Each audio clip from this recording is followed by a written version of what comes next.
First up, we've got Loretta Marron, and so I asked all the speakers 3 questions, and I'll tell you what the questions were that I asked them, and then you'll have to remember that because I'm not going to repeat this all the time. The first question I asked was, if you were a superhero, what would your superpower be? And what would your name be, your superhero name? And the second question was, what's the most embarrassing thing about you that you definitely do not want me to tell the whole conference? The third question was, what piece of pseudoscience would you like to actually turn out to be true? So some of the answers were quite satisfactory, and I think some of the answers were a little bit veiled and possibly a bit of a cop-out. But anyway, I got some good answers from Loretta. She, as a superhero, she said she would like to have the power to cure children's diseases, which I think is lovely. She said that she would be Wonder Woman, and that she used to dress up as Wonder Woman. So I think we've got an answer to the second question already there.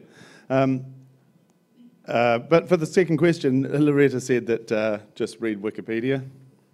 So I did that. And it was just all good.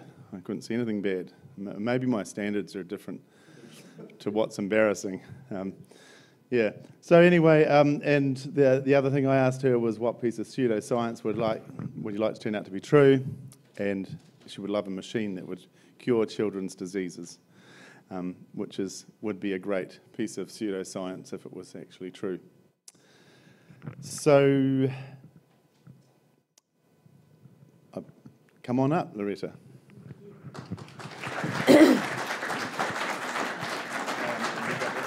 Got this. Today I'll be talking about alternative cancer cures, the people who promote them, and the people who believe in them, often paying the ultimate price. My own story with cancer starts in 2003, when a doctor sat across the table from me and told me I had breast cancer. After 4 months, my final treatment was over, and I was quite shattered by what had gone on, because the one thing you know, it can't be you. It's got to be somebody else they're talking to. Now, later on, I thought there must be more I can do to get really better. So I joined my local breast cancer support group, and one evening they invited a naturopath. So I took notes. The first thing she started to tell us is that we'd more or less caused our own cancer, because we ate white food, we ate dairy, we had an occasional glass of wine. She even said margarine is a black gooey mess and causes cancer. Microwave food causes cancer. GMO food causes cancer. She was talking to a group of incredibly vulnerable women. Some were bald. One had tubes hanging out of her. All of them had just been through cancer treatments.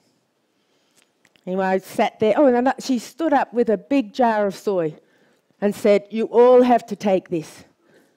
Because the good phytoestrogens will fight the bad phytoestrogens, and your cancer won't return." And one bald woman stood up and said, "My doctor says I shouldn't take that type of, product." And she said, "Take any advice from your doctor on nutrition with a grain of salt. They've done 10 hours and I've done 4 years." And I got very brave, and I asked 2 questions. I said, one, what would you do if you got breast cancer? And she said, "Well, I won't, but if I did, I'd treat it myself." And the other one, I said, "Have you ever referred a patient to a doctor?" She said, "Oh, yes. A man came into my clinic and he was having a heart attack. So I sent him to the local hospital. The only good doctors are in the ER section of the hospital." And she said, "I only did that because it would have taken too long for my herbs to kick in." Well, the next day I documented everything, rang up Breast Cancer Network Australia, and I said, "This is outrageous." And she said, "Loretta, every day in Australia, cancer patients are being given very bad advice, and there's nothing we can do about it." And I said, "Somebody should do something about this." And I've been very busy ever since. First thing is, in our country, they estimate about 10,000 naturopaths. Do they give bad advice? Yes. Australian Health Practitioners Regulation Agency was set up in July 1, 2010, presumably to protect consumers. They include Chinese medicine practitioners, chiropractors, osteopaths, also medical doctors. Do they give bad advice? Yes. Of course, newspapers, books, magazines. Now, talking about magazines, it's not always the ones you get at your local natural health food store. National Seniors Association does a fantastic job in Australia protecting older people. So I joined them. You get discounts, holidays, all sorts of things in there. A third of their magazine was full of complementary medicines, even had a book on how to cure prostate cancer the natural way. So I started writing to them. They started ignoring me. I wrote more. I even got help from inside the organisation. And eventually they did. I even quoted back their mission statement. And they eventually did remove a lot of the advertising. So wherever you look. Support groups, as I mentioned, they had a circulation of 200,000. So 200,000 homes in Australia were getting these very poor information. And people trust that magazine. And that's the worst of it. Support groups, yes, proven that one. The naturopaths are infiltrating them big time. If you go onto the internet, first thing you'll see is, in cancer, is all the quack sites. These people have a lot of money. I think you can pay to boost your ratings, and they certainly do that. Since I was diagnosed myself, a decade ago, social media has exploded. The tragedy of this, it's targeting our younger people. And increasingly, younger men and women are turning away or rejecting or delaying cancer treatments. The way the laws are in our country, and probably here, I can go to my local shopping centre, rent some premises, hang out a shingle, and start claiming I can cure cancer. There's no effective way of stopping me. I did some statistics on New Zealand. I looked at your census from 2006, 2013. Now, I did notice the homeopaths were dropped by 25%. I thought that 24%, that's good. But the naturopaths are on the incline. In fact, when I added all these up, 28% increase over that period, your population increased by 6%. So they're certainly on the increase percentage-wise. Bad advice. Who's died from bad advice? Now, a lot of these may be Australian, but some are international. Steve Jobs, an icon in the world, was diagnosed with the potentially treatable pancreatic cancer, decided to spend 9 months changing the diet, visiting spiritualists, pretty well going everything down the list in the alternative medicine department. Bless the man, at the end, he admitted his mistake. And that was a really good thing to do, because some of them don't. Athena Star woman, attractive woman, writes astrology, used to, in Vogue, Women's Weekly, very highly thought of.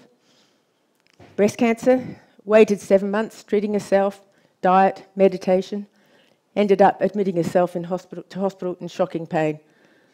She died too. Penelope Dingle was married to a scientist in West Australia. The scientist and a homeopath decided to get together to write a book on how Penelope was cured of potentially treatable rectal tumour. Now, when she was on this treatment, the homeopath wouldn't even let her take painkillers because they'd interact with her medication. The last photo we see of Penelope, a total skeleton in the hospital before she died. Now, I'm going to talk a lot more about the wellness warrior and her mother later on. They didn't live too far from me. We live near the Sunshine Coast. That's a real hub of quackery. A couple of Kiwis thrown in. Yvonne Main went to an iridologist who said she had a cyst on her head and she would treat the cyst. 16 months later, she was admitted to hospital. She delayed treatment for that long. She was afraid of hospitals, and this was fed by the iridologist saying, they won't admit you, and so on. And she died of a brain tumour. By the time she got to hospital, her brain was exposed. And the saddest one of all is little Liam, 5 years old, died in Mexico. When he was diagnosed, his parents were given by the doctors 60 to 70% chance that he would survive. And that didn't happen. And I think that raised some laws here about the rights of parents to decide on their children. But he was just 5 years old. Now, the bottom line, it's always about percentages. When I was diagnosed, they gave me a 95% chance of surviving. And I thought, I'll take those odds. When they offered me chemo, they said it will only reduce your risk by 1%, and they didn't recommend I have it. So it's all about percentages. So we will never know if they would have lived, but probably. Now, I've got Sir Paul Galligan in here, who's a famous physicist.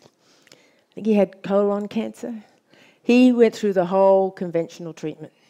They failed.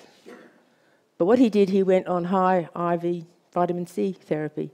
It didn't work. And he said at the end, it doesn't work. Problem with alternative therapies, they don't record anything. So there's one case where it's recorded that high-dose vitamin C doesn't work, and that's really good. Now, some of you here may have friends or family that have been diagnosed. I've heard a couple of you tell me that. And it's very sad. So what do you do? It's very difficult. We had a very good friend who we were told just not to say anything because he wasn't going to listen anyway. So why are they doing this? Okay? I can tell you straight up, the minute you're diagnosed, you're absolutely terrified. Things are very much out of control. Some people just hate doctors. They hate science. They hate all that stuff. Some people believe that God will cure them. Still waiting for him. Of course, we saw last night the conspiracy theories. In fact, some of those questions last night, we had that quiz, relate to today. So I expect you to nod when you see something you're familiar with. Did you know the cure for cancer is hidden in a vault in America? Oh, yeah.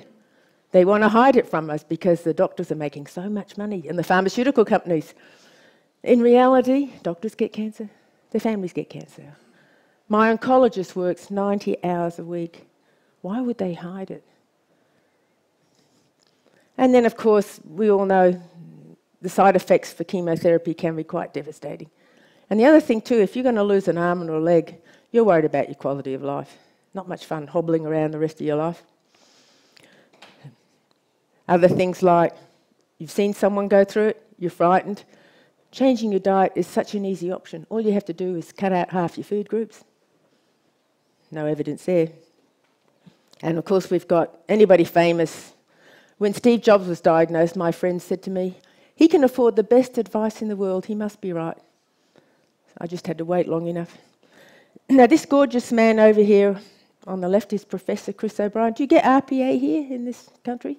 Right, it's Royal Prince Alfred Hospital. It's a wonderful show. They run for 6 months, and you get introduced to the patient, talking to their doctor, you follow their treatment, and they talk to you about how they got on afterwards.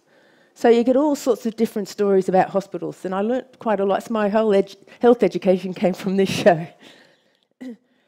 Chris O'Brien was the head and neck surgeon.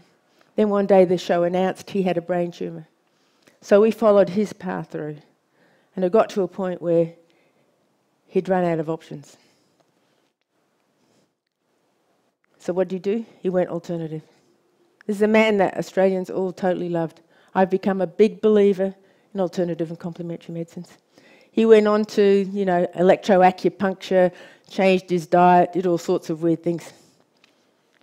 And he went on to 60 Minutes, a very high-profile show, and started talking about how good all this stuff was. Well, that shocked me. He died. Here are some of the promoters. There's millions more, but these are some I'm more familiar with. Dr. Alexandra Boyd. There's a guy called Dr. Sartori, Wilhelm Sartori, I think it is. He's a Viennese doctor or overseas doctor that's been struck off. You can have a high pH cancer cure for only $30,000. Anyway, what he did with Alexandra Boyd, she allowed her home to be used. The nurses came in, hooked up the patients. Sartori's on the Skype. Out of the 7 patients that were there, 6 died pretty well within a few weeks. Now, she was found that she didn't kill them because they were terminally ill patients, but she certainly quickened their demise. She got struck off. And there's other GPs as well. I recently heard that Dr. Maria Dolar has now become a naturopath, so she's not registered as a doctor. Michael Tate, he made millions down the Gold Coast, the fountain of life. So they're no longer acting as GPs, apart from William Barnes. He is, but he's being monitored. We've got Malcolm Hooper. All these people charge hundreds of thousands of dollars to patients. I think he was $44,000. Ian Gawler's of very great interest to me. About in the 1970s, he was diagnosed with an osteocarcinoma of the leg. Anyway, cancer of the leg. They took his leg off. And he was an elite athlete. And he was also married to a lovely lady, Grace Gawler. Now, he started to get lumps on his chest. So they tried treatment and it didn't work. And he said, that's it, I'm going to cure myself.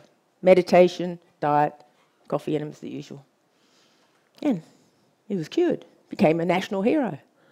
Everybody talked about this guy, cured himself, wrote a book, You Can Cure Cancer. Sold 250,000 copies, made a fortune. This was driving the oncologists a bit mad because they could see this guy becoming a hero and there was no way they could challenge what he was saying, and it was getting so long, 30 years. Anyway, he made a big mistake, and fellas, be careful here. Don't divorce your wives. Divorced his first wife, married a GP. She published an article in the Medical Journal of Australia about this patient that sounded suspiciously like her husband, without naming him. Anyway, wife number one read the article. So wife number one wrote a letter contacted an oncologist and asked for help. And he said, well, I can't help you, but Loretta Marron might be able to help you. Well, she's a naturopath. And he said, can you help this naturopath? And I thought, if it's about Ian Gawler, yes, I can. And she's actually a lovely lady. And so she wrote this letter, sent it to the Medical Journal of Australia. 12 months later, it was published. And it challenged a lot of the so-called information that was in the first letter. The timelines were wrong, and so on. And she meticulously documents things, so she could actually show what had actually happened. Anyway, she contacts me after the letter's published, and she said, Loretta, the press are ignoring me. And it's true, the press will. They love Ian. They didn't want to know about her.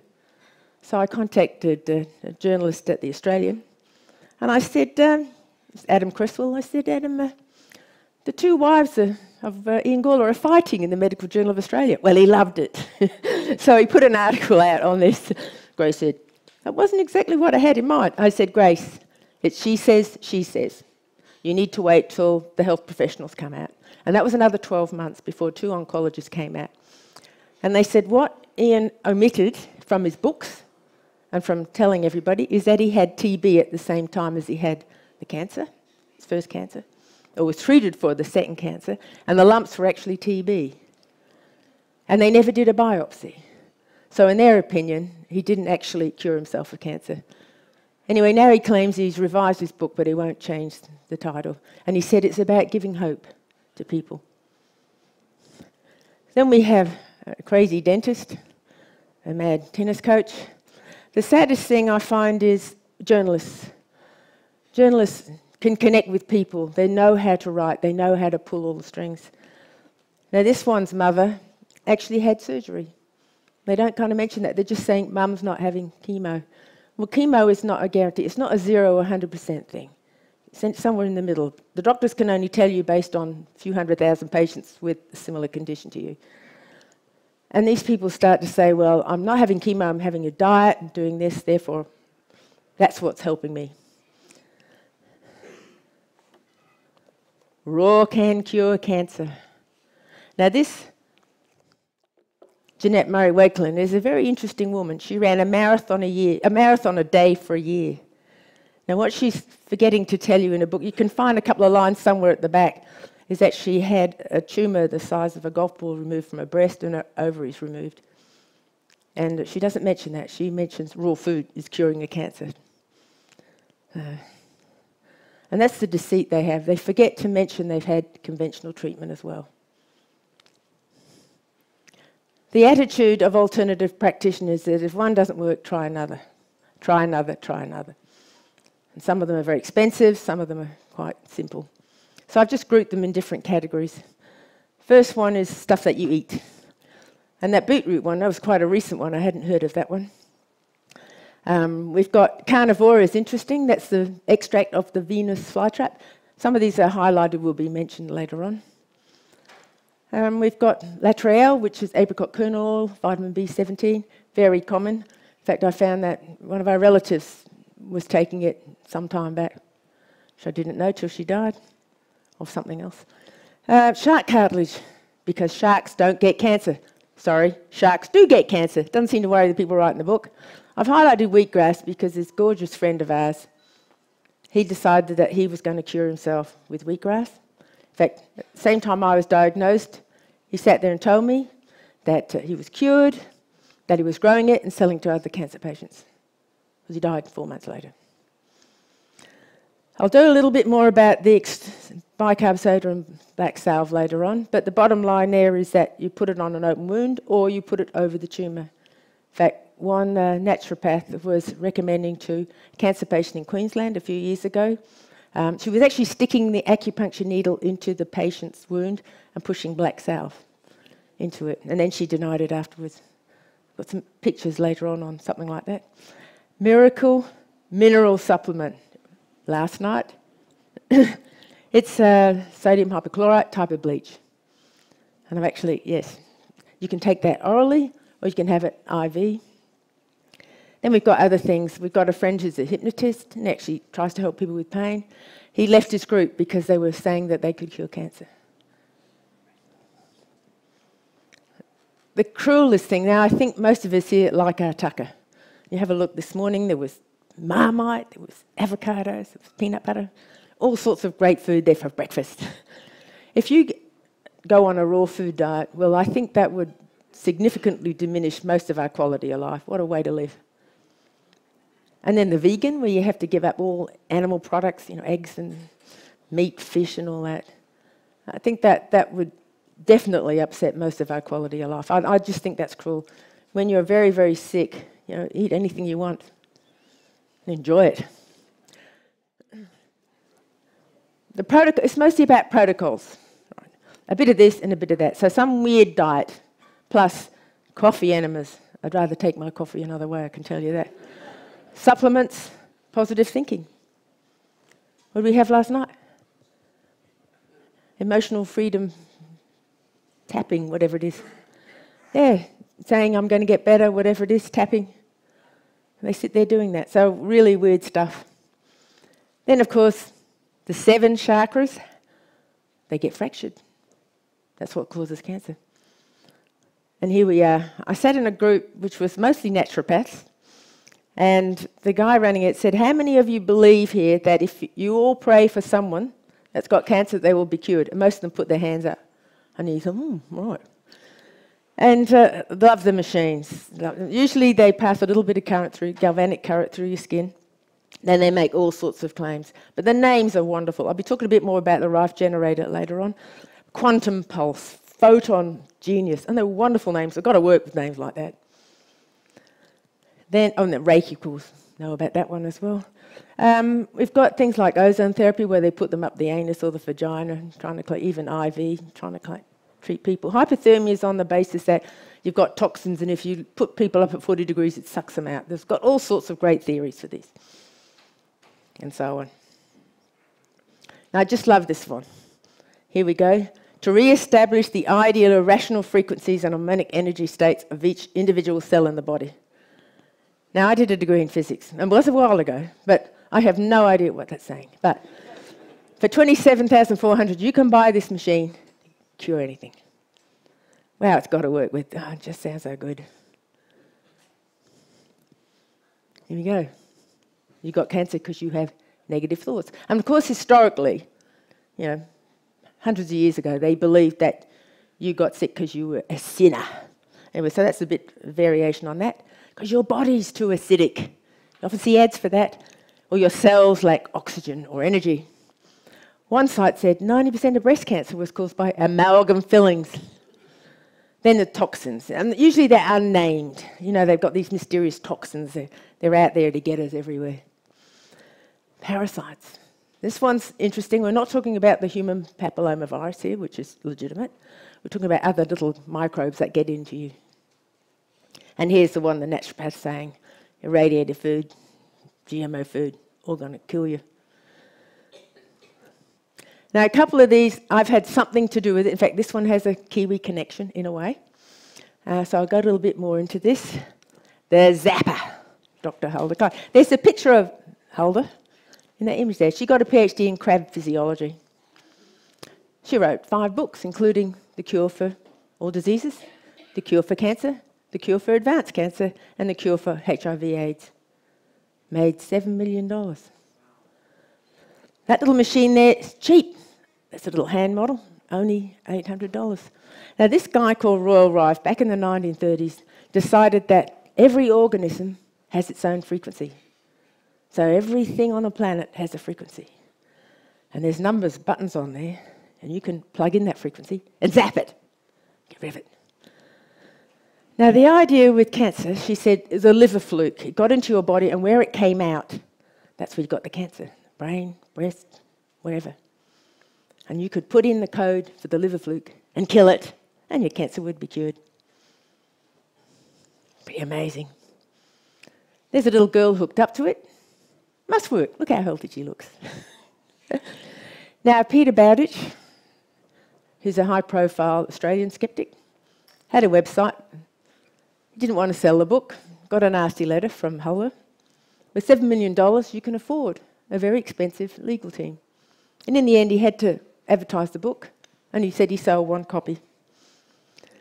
But that's how they are on people. And we can't afford to fight legal bills. Mexico, another hub. Sunshine Coast, Mexico, similar to me. So the US authorities can't get it. You can go there to her clinic for $15,000 a week and get cured. Oh, goodness gracious. Must have got the frequency wrong. She died of cancer. Now, here's my connection. I'm there merrily looking at some of the Kiwi websites, as I do now and again. And there was a centre in Christchurch called the Rife for Life, advertising claims for all sorts of great stuff. And at that point, I was actually submitting complaints. So I put in a complaint against it, and the complaint was upheld, and they had to take some of the claims off. Now, that was 2010. So I had a look at it last week. They're still making weird claims. So if any of you want to take up that cause, still really weird stuff on that site. So the centre is still running well, claiming that they can cure patients. Yeah. This one, anytime a GP goes alternative, that really upsets me. GPs, I love my GP. Yeah, I trust them. I've had many visits with them. This one worked with a naturopath, had a great clinic in Fremantle, West Australia, where the cancer patient came in, he'd interview them, pass them to the naturopath. The naturopath would then, and we know about these dodgy diagnostics, you know, live blood analysis, hair analysis, all sorts of things. Well, she would diagnose the patients. Now, hair analysis does have a place. If somebody dies, they can say whether they've got arsenic, but it certainly is not useful for any kind of legitimate diagnostics for nutritional deficiencies or anything like that. That doesn't worry these people. So the caring people do a whole protocol for this patient, including the usual, you know, IV drips with vitamin C and selenium or whatever it is. And these things in quotes came off his website where he'd claimed he'd cured patients. There's my complaint. The problem with any kind of complaint, if you don't have a patient, it's incredibly difficult. Anyway, I've always believed hard work is rewarded. The harder you work, the luckier you get, that's my saying. And I found a letter from a high-profile referee in Queensland who wrote to his footy club to thank them for getting together, raising $10,000 to send him for 10 weeks over the West Coast. Now, Brisbane to New Zealand is the same as Brisbane to Perth, pretty well. So there is this man for 10 weeks with prostate cancer away from his family. And I find that incredibly cruel as well. Anyway, the letter said that this doctor said his long-term prospects are very good. Now, by pure coincidence, we had a friend who used to go fishing with this referee, and he told our friend that he was cured. Yeah, but 4 months later, he was dead. Now, what happened with my 1 centimetre complaint? Sent it in June 2009. Oh, and you had to wait, 5 years? It's upheld. But in the middle of that, I kept Googling the resort, and at some point, the website disappeared. So, oh, they are busy. And all they did was tell him he was improperly behaving, and it just stopped him from banning it. And also he now has to do consent forms with the patients as well. You can't stop patients, and you shouldn't stop patients who are terminally ill from doing what they want. You know, anything goes. But the main thing is that they're not exploited, that they're under the care of a doctor, that everything's recorded. Because there is one of those 100 things works, we want to know about it. And I thought it was all done and dusted. I thought, well, that's all I can do. And then up pops last year, me best mate. He's in the local Australian doctor magazine. Somebody else dobbed him in, and this is where his mistletoe extract, only $20,000. Some poor sod, 70 occasions has had these treatments from him.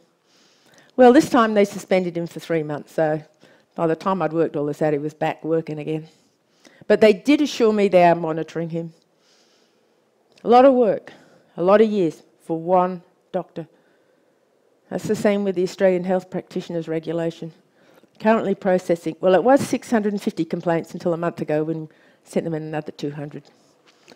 Every one of those, they have to set up a file. It goes straight to their legal department. That's going to keep them busy for the next 100 years. And they haven't finished any of them. They're failing.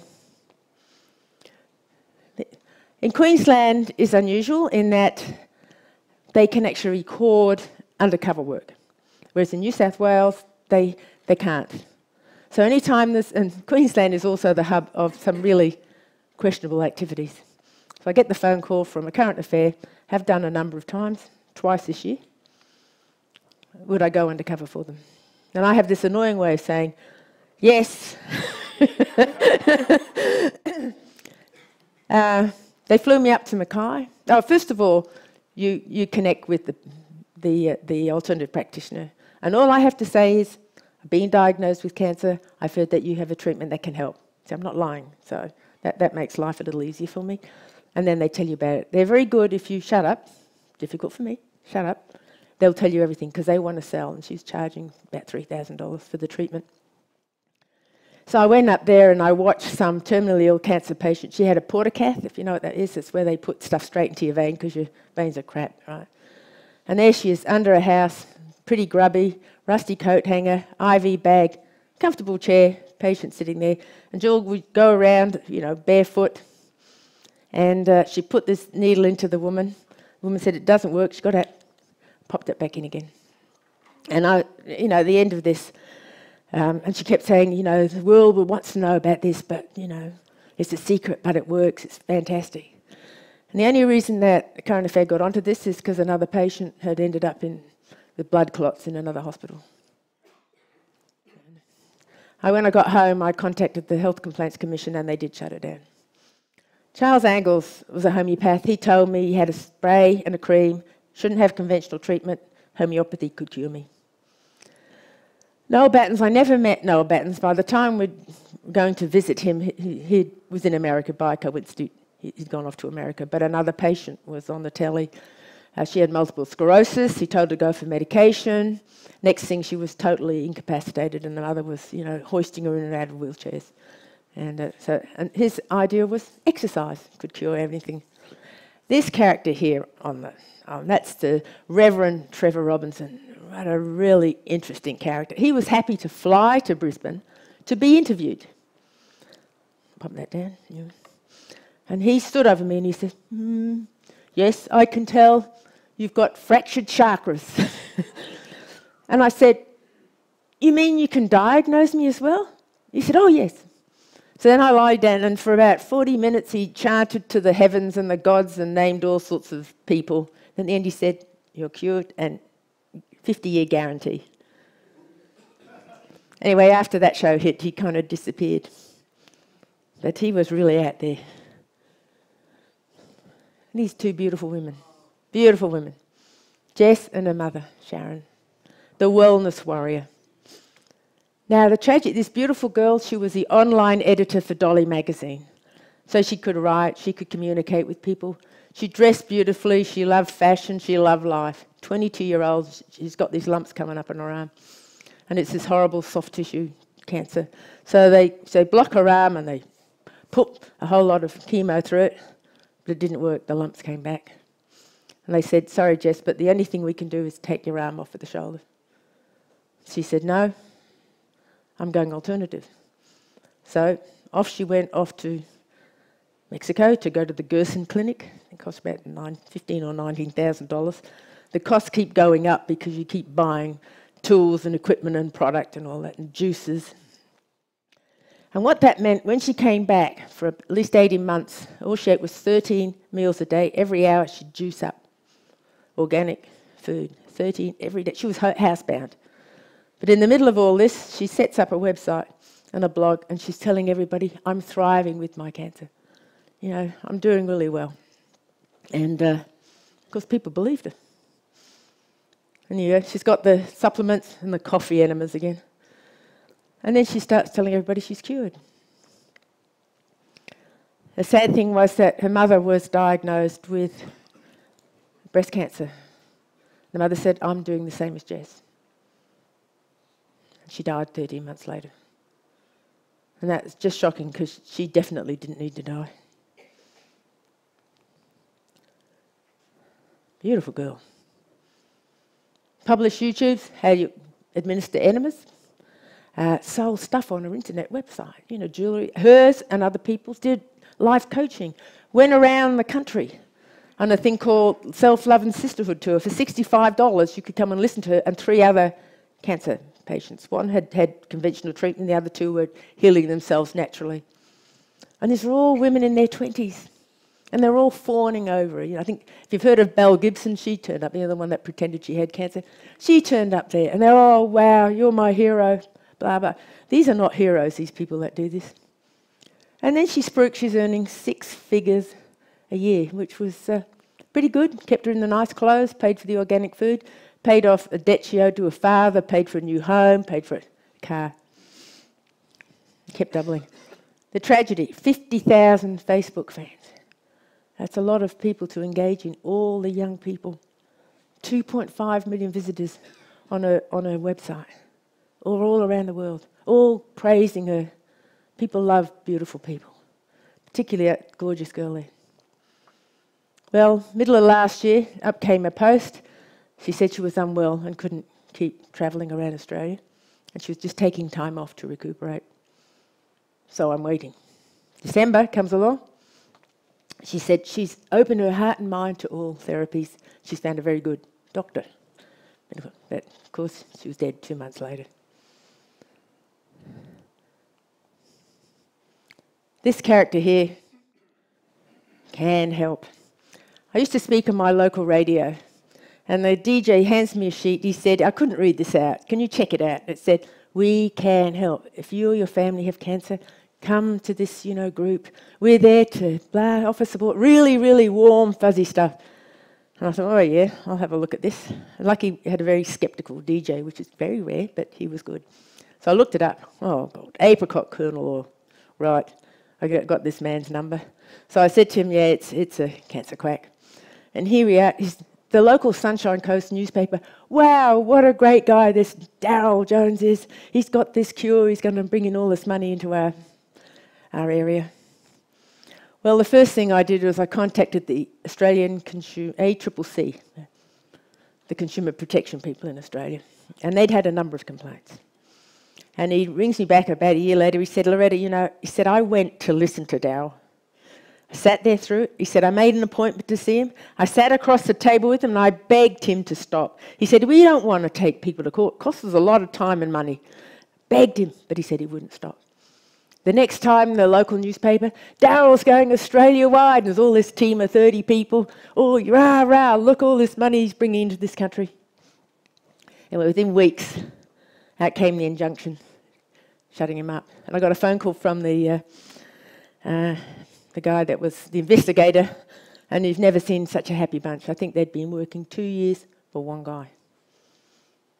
So I thought, okay, ring up the local paper, email the local paper. I said, link to 2 articles. I said, you promoted this guy. I think your readers have a right to know what's happened. And to their credit, they actually found some disgruntled patients. And they put a very good article in. And I thought, well, that's the best I could do was that. Now this one, I mentioned earlier about the naturopath who was stabbing the needle into the breast cancer patient's tumour. Now, this one kind of fell into our lap. We had this young man come round to do a bit of work around the house, sitting there feeding him lunch.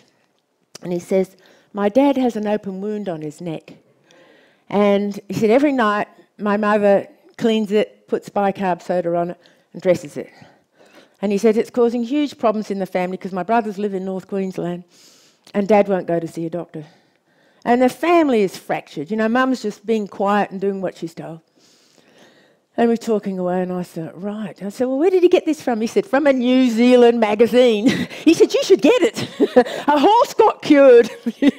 Right, that's a very good testimonial. I said, oh, no, that's fine, that's fine. And then he pops in, he said, wait for that. He pops in and he says, oh, the naturopath told Mum to use black salve. And I go, what? So I said, okay. I said, would your parents talk to me? He said, no, but Dad might listen to me. I said, okay, all I can do is give you information. That's just what it's about, isn't it? Getting people good information. So I went off and printed out the Therapeutic Goods Administration had only in 2014 printed out a whole thing on black salve, which was warning people against it, black and red salve.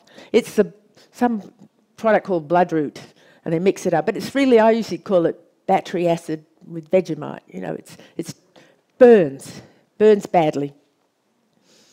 And by pure coincidence, a few months earlier, some guy had turned up at a Queensland hospital with a great hole in the side of his face. Although one doctor did say, well, that did get rid of his skin cancer.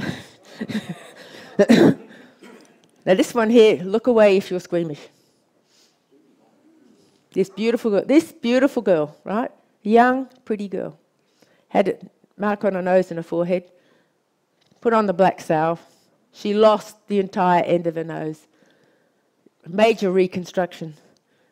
She's never going to be quite that pretty again. And what the black salve people said was, she put too much on. There's a whole YouTube of it. There's a lot of stuff on it. I don't recommend you watch it. I just find it too distressing. This one's brand new. Found this a couple of months ago. Samoa. Now, the gentleman on the far left there is Dr. Kaching. No, sorry, Dr. John Ching. The Kaching being the cash register, right? He's actually a high-profile gynecologist in Samoa. Very well thought of.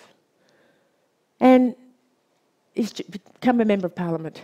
The chap on the right is the Prime Minister with the name I can't quite pronounce. There we go. And there's a guy in the middle, right? Jimenez. His name is Dr. Jimenez.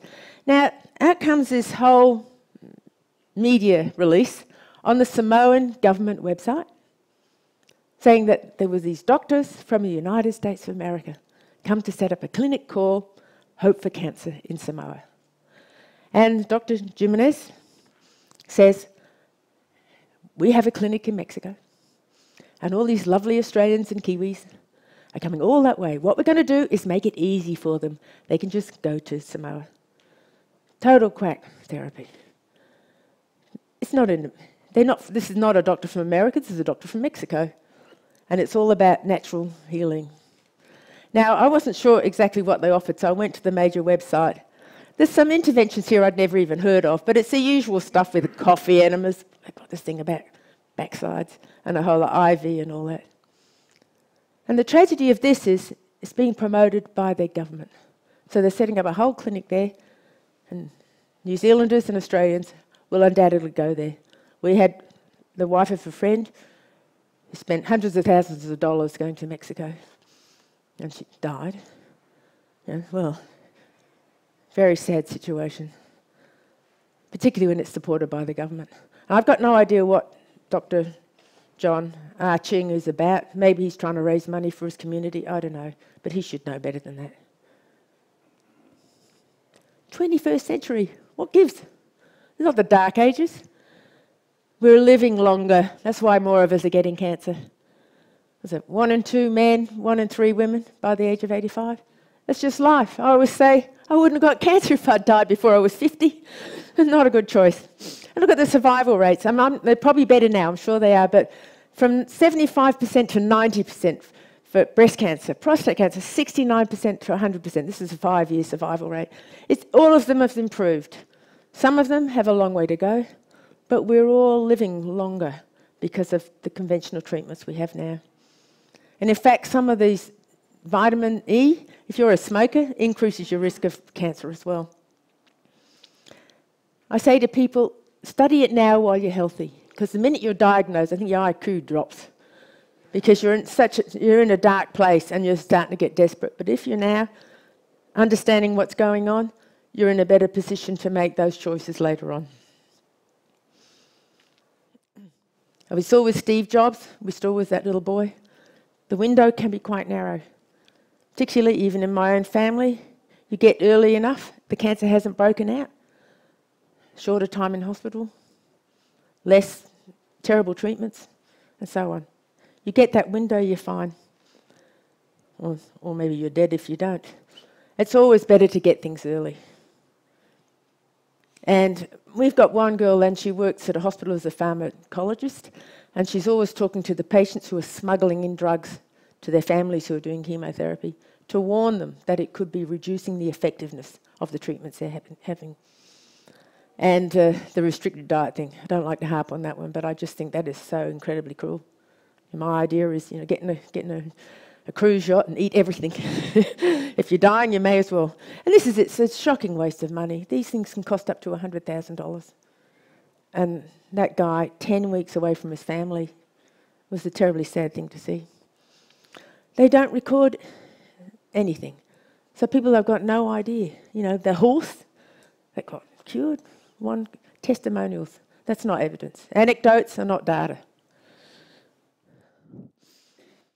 Now, the outcomes this year are studied that people that really support complementary medicines are more likely to delay or reject conventional treatment.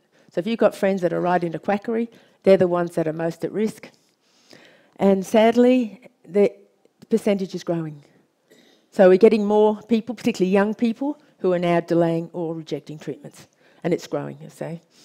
Now, they had a look at a couple of studies, and they found that, as I say, it's not about 100% or 0%. They followed 185 breast cancer patients. 43%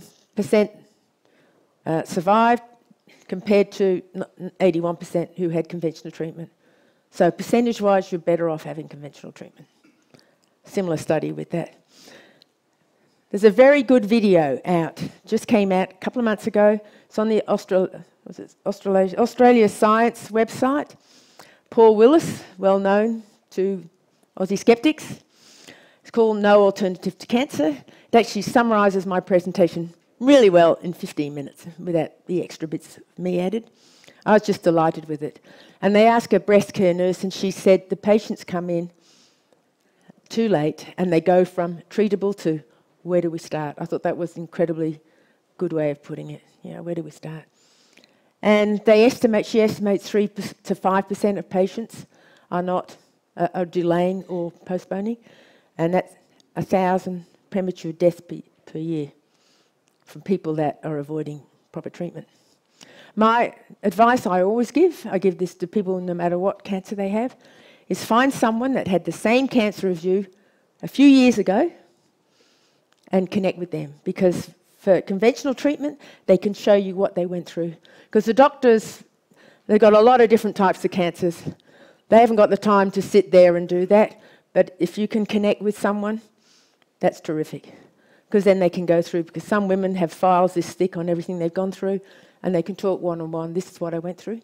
I think with the alternative cancer patients, they might have a bit of difficulty finding survivors. Yeah. Oh, I thought I'd put this big one. Oh, look at that complaint. You have a most terrific complaint system in this country, better than we've got by a mile. Absolutely great. And you're doing a great job of actually complaining. That's right, isn't it? I'm not sure what number I am on the list, but I was surprised I was quite high up in the list, because in 2010 I was coming over here for a conference and I thought I'd compare the two complaint systems. Your complaint system took 2 months. You could complain about practitioners, goods and services. Well, we can't do that. I complain about advertising. It takes 6 months. I can't even complain about a practitioner. There's nowhere to go. So I'm glad that you guys have embraced this. Do it more. I want to see me down on the bottom of the list. So complain. You've got plenty of help within your own group to complain. There's Dr. Ken Harvey in Victoria has set up the guacamole, the whack-a-mole, not guacamole, a whack-a-mole group where he teaches students how to complain. And it's terrific. So they've been sending in beautifully prepared complaints. And it's a great way for students to learn what's going on out there. I wish that would go nationwide.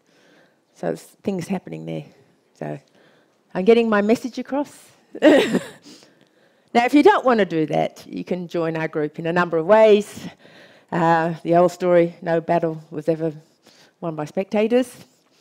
You can join us as a friend. I know last time I was reaching a milestone, so I harassed everybody at the conference to sign up, and they did. If you don't want to do that, what's really good now, which we didn't have before, was a really good Facebook and Twitter. The Facebook's run by a whole lot of young doctors and medical students and scientists. So then they comment and do stuff like that on there. But just follow and you'll find out what articles are happening.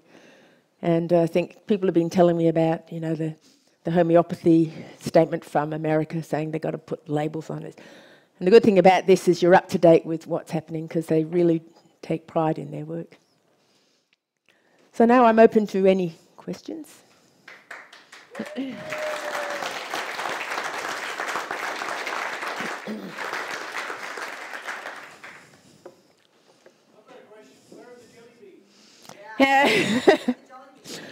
You wouldn't want them. The jar is now 10 years old. And yes, so that's my jelly bean lady jar, which started off with a big jar, placebo pills, proven by thousands of clinical trials to cure 60% of every disease disorder known. And that's how I started talking to local groups about that. Now, sorry, before you ask a question, can you just wait for getting the microphone before you actually ask the question, just to make sure that, that we don't end up, so we can actually record the things as well. Okay, cheers. It seems to me that people only believe what they want to believe, though. So is there actually any point to telling someone who's already believes that this is going to cure their cancer? It just seems like they just will not believe you when you say, well, actually, homeopathy doesn't work, that kind of thing. So where do you begin with someone who's taking this sort of treatment? And as you say, they're really desperate. So how can you convince someone when they're desperate and will not believe you anyway that perhaps some sort of evidence-based medicine might be more useful? That's true. With our own friend that was taking wheatgrass, we were told not to tell him, but there was no research that I could hand him which showed that wheatgrass didn't work. Because when you're looking at alternative cures, there's nothing recorded. It is incredibly difficult, but the main thing is I will still tell people, that like I did with that man, the TGA listing, the articles, it's all you can do is give out good information. In fact, I have an annoying way, the few friends I have left will tell you, is that if someone tells me something bog ignorant, I will straighten them out, but I will also slip it under their door, hand it to them, email it to them, the research. Because I think I have a duty of care not to be, the expert in everything, but some things I do know about, whether it's magnetic therapy or whatever it is, and I will actually print out the research and give it to them so that they have the chance to actually think about it.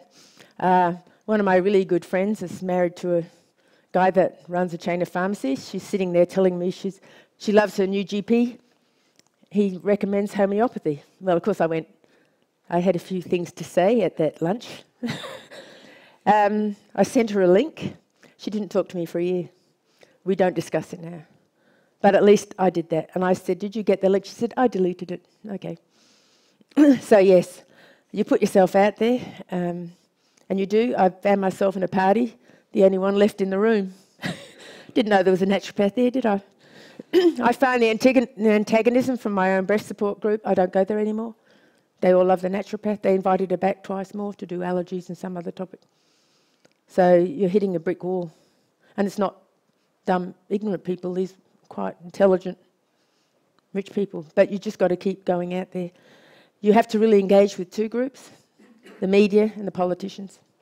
And I mentioned that earlier on that Wonder Woman is my hero. She has the rope of truth. Because the question I asked, do these people really believe it? A lot of them do, but I'm sure a lot of them, it's the money and that rope of truth around them. You know the rope of truth, she wears it? We could find out whether it's all about the money, and I suspect it is. Yeah. So don't give up. Just tell them and just lose a friend. Then, that way you sleep at night, because if they're going to go, they're going to go anyway, and your conscience is right that you told them that it wasn't going to work. And maybe find articles. Yeah. Steve Jobs is great to quote. Any other questions? Yes? Why do you think that GPs or medical professions move to alternative medicine? Could be the money. Could be because it's fashionable. And they jump into high profileness. You know, you've got an academic that goes alternative will suddenly get a posting in a university because they get incredible amount of funding from the people that sell complementary medicines. You look at any integrative medicine function or conference, it's always supported by all the mobs that sell complementary medicines. They get the money. They get, Blackmores gave one group $5 million last year. Everything's about the money. And Swiss spend $50 million on advertising. So one guy asked me, why do you think people are taking all these things? Advertising works. Now, we saw with cigarette smoking, they suddenly realised men were smoking, women weren't. So they decided, OK, we're going to do a plan to get the women in. And they did, and it worked. Advertising works, you know. Take a ciggy, not a sweetie. A whole lot of things. Keep slim. They know how to ring bells. I mean, I watch some of those channels on the telly. No kidding, I'm about to buy every device there is. They look so good. When it comes to health, that's different. Yeah. So advertising, yeah, and the high profileness. And they rock it up. You've got professors of acupuncture now, for goodness sake. You know, it's just bizarre. The only decent professor of complementary medicine was Edzard Ernst. Now, that wonderful man actually did proper science, and he paid the price. So you can see you're not getting a lot of support when you try to do the right thing. There's a new position in one university for another Blackmores, seat for complementary medicine, dedicated to Blackmore's natural homeopathic father. We're waiting to see who gets the job. If it's Edzard Ernst lookalike, but may not be. It may be one of these guys that's worked at one of these other alternative universities. Now, the other thing too, when these companies are putting mega bucks in, you know, the vitamin companies are putting money into research, well, the people doing the science, they want it to win because they want more grants. So there's incredible biases there as well in even the research that they do. So yeah, so if you ask me why people are going alternative, same reason why women were smoking, big time. Advertising, promotion, and as you say, the academics, they can get a lot of money. That's why universities take on these alternative degrees, because like the Chiropractors Association of Australia went up to a university in my state, which really ticked me off, which was why Friends of Science was launched, because I knew who they were going to put in the position, and they did. A total subluxation-believing chiropractor. You know, the people advertising for the positions were the Chiropractors Association of Australia, not the university. So you can see they came up with a package. Here we go. We can provide you with academics. We can guarantee students. We can get you grants. We can do all this. University, I think, can be millions of dollars in debt. I heard that university was over $20 million in debt. Someone comes in like this, take the money. Yeah. And that's the tragedy of it. There was one university in South Australia. They were going to introduce an alternative medicine course. 3 of the professors went up and said, we're going to quit if you do that. They didn't do the course. One of the professors said to me, if they did that now, they'd let us go. That's how bad things are. Universities are now run by bean counters. Yeah, they don't care, they want the money. Yeah, so it's about money.